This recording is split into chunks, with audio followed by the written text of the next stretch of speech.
Welcome to Emotions and Stories.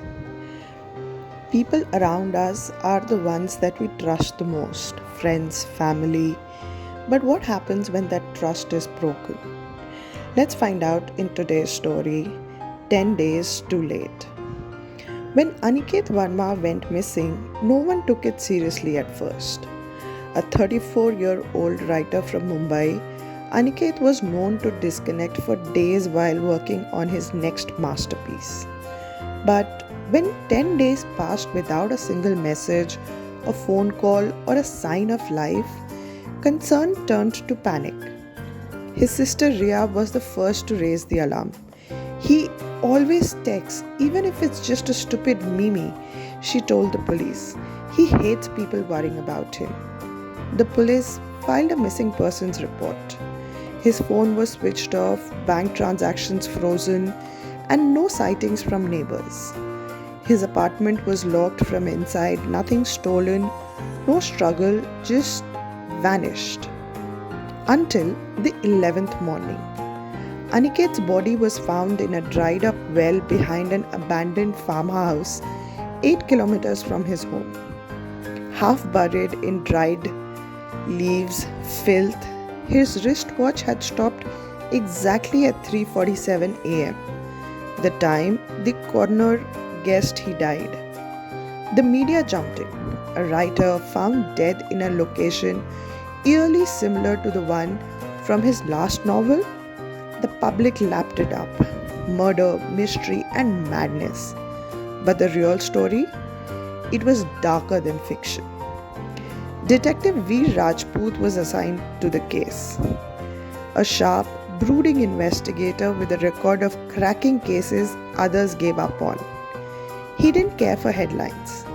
He cared about motives. His first stop, Aniket's apartment. It was too neat. A creative mind's home shouldn't be disorganized, Veer thought. But one thing stood out. A half-burnt envelope in the dustbin. Carefully reconstructed, it was a letter. He knows. He's going to tell. He never should have opened that folder. No name, no handwriting to trace. Veer's next stop was Aniket's laptop. It had been recently wiped, but nothing really ever disappears. The IT team recovered fragments of a manuscript titled 10 Days Too Late. A fictional story about a man who discovers a dark secret involving someone he trusts and is killed for it. Was it a confession? A cry for help? Or was Aniket naming his killer? The characters were thinly disguised. One was clearly his editor, another resembled his old friend from college, Karan Batra, a real estate agent with shady reputation. Veer dug deeper. Karan hadn't reported Aniket missing.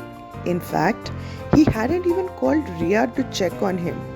Suspicious, but not proof. Veer visited him. Karan was calm, too calm.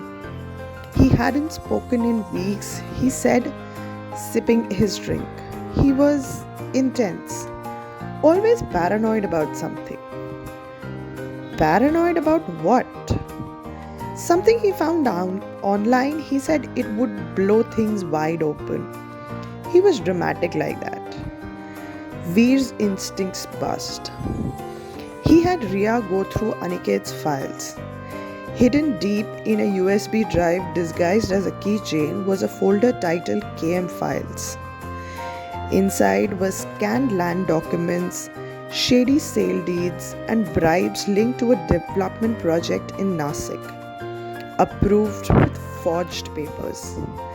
And guess whose name popped up? Karan Batra. That was motive, but how? Aniket hadn't met Karan in person for a month. Phone records confirmed that, no messages either. And yet, he was found murdered. Then we went back to the abandoned farmhouse. It had been in Aniket's family for generations, but was recently listed for sale. Who was handling the deal? Karan Batra. The trap was set. Veer had Riya call Karan under the pretext of helping sell the farmhouse. They met at a cafe. Riya wired Veer listening. I just want to move on, she said. Aniket was unstable, but he loved that place. I think selling it will give me peace. Karan smiled. Sure, I'll handle everything. Just don't go there again. That area's not safe. Like it wasn't safe for Aniket. His smile faltered. In that pause, Veer had enough. Karan had lured Aniket to the farmhouse under the pretext of showing a potential buyer. Aniket came, unknowingly walking into the hands of a man desperate to bury his secrets. Literally. He had used gloves, removed CCTV traces, and planned it like a perfect crime. But he underestimated one thing: Aniket's habit of writing down everything, even his own death. As Karan was led away in handcuffs, Riya stood beside Veer. 10 days, she said softly. 10 days he laid there alone. Veer nodded, but his story spoke louder than his voice ever could. And with that, Aniket Verma became more than a victim. He became the author of his own justice. I hope you enjoyed today's story. Do let us know in the comments what you think about it. Thank you.